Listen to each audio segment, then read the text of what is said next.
Today we are going to start chapter first, solid state. There are three physical states of matter: solid, liquid and gases.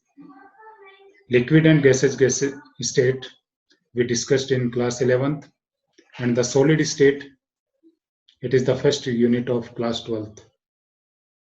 Last year ये chapter class 12th में नहीं था, इस बार ये class 12th में add किया है और आपकी एनसीईआरटी बुक का ये चैप्टर फर्स्ट है। मतलब पिछले साल के अलावा हमेशा ये क्लास 12th में था और एक तरीके से आपके लिए नया चैप्टर है।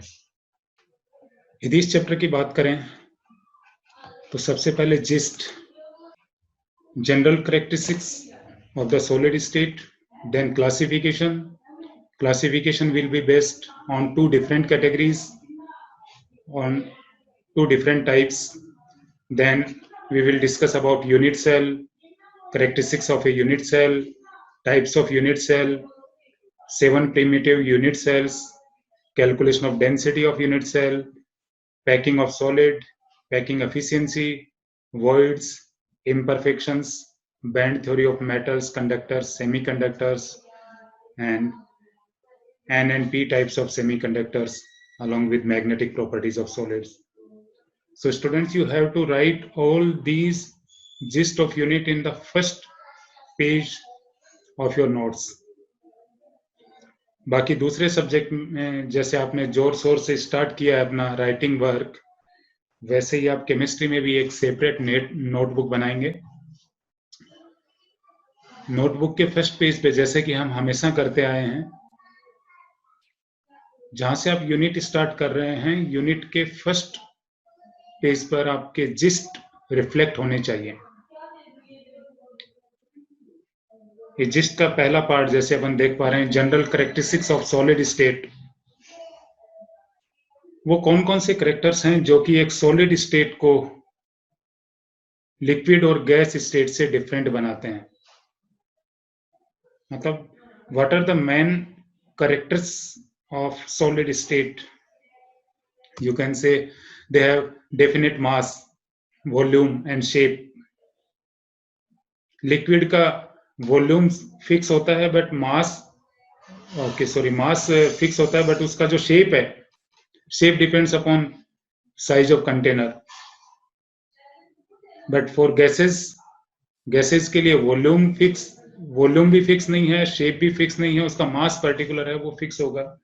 गैस को छोटे कंटेनर में ले लिया तो वॉल्यूम कम रह जाएगा, बड़े कंटेनर में ले लिया तो गैस है ना, वो पूरे वॉल्यूम, पूरे उस कंटेनर की साइज को कवर कर लेगी, मतलब वॉल्यूम बढ़ जाएगा और शेप तो चेंज होगी गैस की। बट सॉलिड्स के लिए उसका मास, वॉल्यूम और शेप तीनों फिक्स होते हैं, और it is because of great molecular force of attraction between solid particles. Intermolecular distance are very short.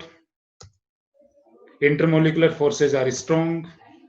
Their constituent particles, these may be atoms, molecules or ions, have fixed positions and can only oscillate about their mean positions. They are not free. Particles are not free to move. Their position is fixed. That's why they are called as solid state. Their BP and MP, boiling point and melting points, are very high. They are incompressible and rigid. Students, you know, gases states or gases are highly compressible, but solids are almost incompressible. Solids को हम compress नहीं कर सकते, solids हैं बहुत ही rigid होते हैं। तो ये कुछ जनरल कैरेक्टर्स हैं सॉलिड स्टेट के बारे में, और आई थिंक एग्जाम में इससे रिलेटेड कोई क्वेश्चन नहीं आता है। क्वेश्चन पूछने के लिए बहुत सारा कंटेंट है इस चैप्टर में। 4 to 5 मार्क्स इस चैप्टर का वेटेज रहता है, 4 to 5 marks including 1 numerical section also. So now start the solid state with classification. Students, solids are classified on the basis of two categories. First one, on the basis of arrangement of particles in the crystal lattice, and second classification based on the molecular force of attraction present between atoms or molecules. So first classification, which is based upon arrangement of particles in the crystal lattice. Before dividing in two types, we have to understand about the arrangement of particles in the crystal lattice. In this picture, you are observe two different things. In crystalline solids, particles are present in a fixed geometry. जैसे large size का particle है, then small, then large, small, large, small, large, small, large, small, then large, small, large. That means particles are arranged in a fixed geometry.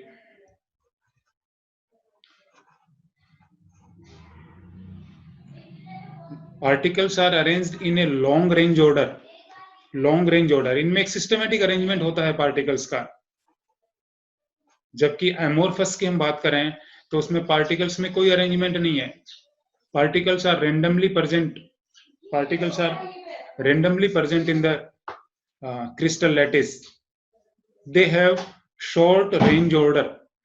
short range order. कोई इसमें systematic order नहीं है. Particle कहीं भी कैसे भी present हो सकते हैं. जबकि crystalline solids, they are true solids.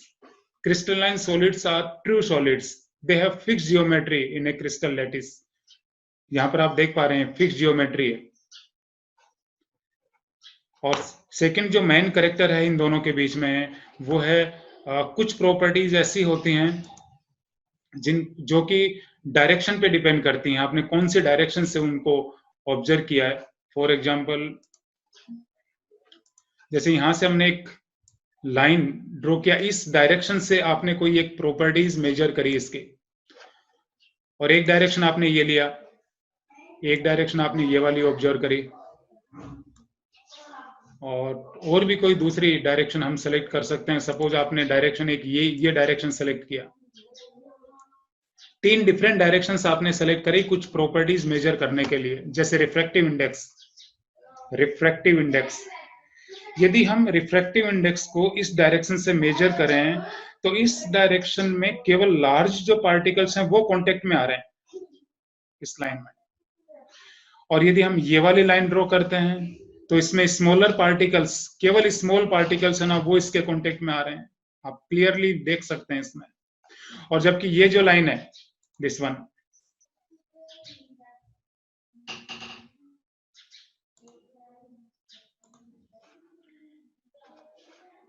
इस लाइन के कांटेक्ट में पहले बड़ा पार्टिकल, फिर छोटा, फिर बड़ा, फिर छोटा, फिर बड़ा, फिर छोटा.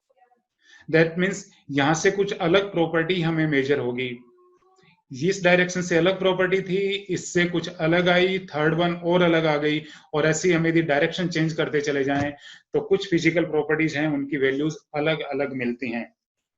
इस प्रॉपर्टी को बोला जाता है anisotropic. Anisotropic, ANISOTROPIC, anisotropic. Crystalline solids are anisotropic in nature because refractive index values and some physical properties values different along with different directions. But in case of amorphous में आप कोई भी direction ले लें, चाहे ये direction लें, चाहे आप डायरेक्शन चेंज कर दें, इधर से ये डायरेक्शन ले लें, इसमें पार्टिकल्स है ना वो रेंडमली प्रेजेंट हैं. कोई भी डायरेक्शन लें, सभी डायरेक्शन से पार्टिकल में रिफ्रैक्टिव इंडेक्स या कुछ फिजिकल प्रॉपर्टीज और सेम आएंगे. amorphous, that's why they are called as isotropic. amorphous solids are isotropic. amorphous में short range order होता है, particles randomly present होते हैं. they are false solid. amorphous solids are called as amorphous solids. Crystalline solids are long range order and they are anisotropic in nature. So students, the first classification, which is based on arrangement of particles, अभी आपको पता लग गया होगा कि particle दो तरीके से अरेंज हो सकते हैं। एक तो लॉन्ग रेंज ऑर्डर, जैसे इस पिक्चर में आप यहां देख पा रहे हैं। इस पिक्चर में आप ऑब्जर्व कर पा रहे हैं कि पार्टिकल्स हैं वो एक फिक्स ऑर्डर में हैं, जबकि नीचे वाले इसमें कोई ऑर्डर नहीं है।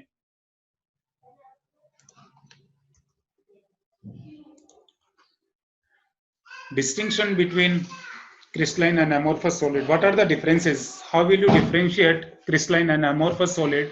You can classify, you can differentiate by the following manners. First one, shape. Definite characteristics and geometrical shape for crystalline solids. Amorphous में irregular shape होती है, irregular shape. जैसे इसके एग्जाम्पल की बात करें अपन amorphous solid, तो इसमें ग्लास, रबड़, प्लास्टिक, उसमें इरेगुलर शेप, ग्लास, रबड़ एंड प्लास्टिक, ये एमोर्फस सॉलिड के एग्जांपल हैं। एंड ट्रू सॉलिड्स, जो एक्चुअली सॉलिड हैं, वो आपके क्रिस्टलाइन सॉलिड होंगे। और इस चैप्टर में हम क्रिस्टलाइन सॉलिड के बारे में ही पढ़ेंगे। ये पूरा चैप्टर क्रिस्टलाइन सॉलिड के बारे में ही हमें बताएगा। अमोर्फस सॉलिड अपने सिलेबस में नहीं है। अमोर्फस सॉलिड केवल यहाँ पर इन दोनों में डिफरेंस के लिए, केवल डिफरेंस के लिए दिया है। और नेक्स्ट जो क्लासिफिकेशन है, on the basis of molecular forces of attraction, वो क्रिस्टलाइन सॉलिड को ही क्लासिफाई करेगा। कहने का मतलब हम इस पूरे चैप्टर में क्रिस्टलाइन सॉलिड ही पढ़ेंगे। इनके मेल्टिंग पॉइंट और बॉइलिंग पॉइंट फिक्स होते हैं क्रिस्टलाइन सॉलिड्स के। एमोर्फस सॉलिड, आप प्लास्टिक को हीट कर रहे हैं, आप प्लास्टिक को मेल्ट करना चाह रहे हैं, आप रबड़ को मेल्ट करना चाह रहे हैं, you can't detect actual melting point of plastic, रबड़ और ग्लास। प्लास्टिक का एक शार्प मेल्टिंग पॉइंट नहीं होता है। हम नहीं बता सकते कि कौन से मेल्टिंग पॉइंट पर प्लास्टिक मेल्ट होगा, किस पॉइंट पर, किस टेम्परेचर पर रबड़ है वो मेल्ट होगा या प्लास्टिक मेल्ट होगा। उनके मेल्टिंग और बॉइलिंग पॉइंट फिक्स नहीं होते हैं, जबकि crystalline solids they have sharp melting point. Fix temperature पर वो सॉलिड से लिक्विड में कन्वर्ट होते हैं, ट्रू सॉलिड्स, क्योंकि उनमें लॉन्ग रेंज ऑर्डर होता है, पार्टिकल्स एक सिस्टमेटिक ऑर्डर में होते हैं। क्लीवेज प्रॉपर्टी की बात करें, cleavage property, when we cut these solids with sharp edges tool, they split into two pieces and newly generated surface are plain and smooth surface वहां जनरेट होगी। लेकिन रबड़ और प्लास्टिक को यदि अपन कट करें शार्प एजेस टूल से, तो उनमें इरेगुलर शेप आएगी, एक फिक्स शेप से वो कट नहीं होंगे, इरेगुलर शेप से कट होंगे। Heat of fusion, crystalline solids they have very much high and definite heat of fusion.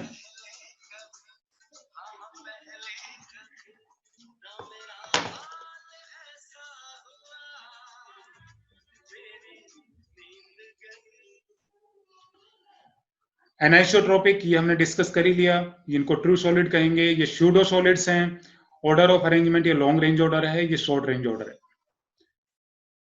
तो इतना आप आज करिए ये दो क्रिस्टलाइन एंड एमोर्फस सॉलिड के बारे में। इसके बाद हम डिस्कस करेंगे second type of classification which is based upon molecular force of attraction.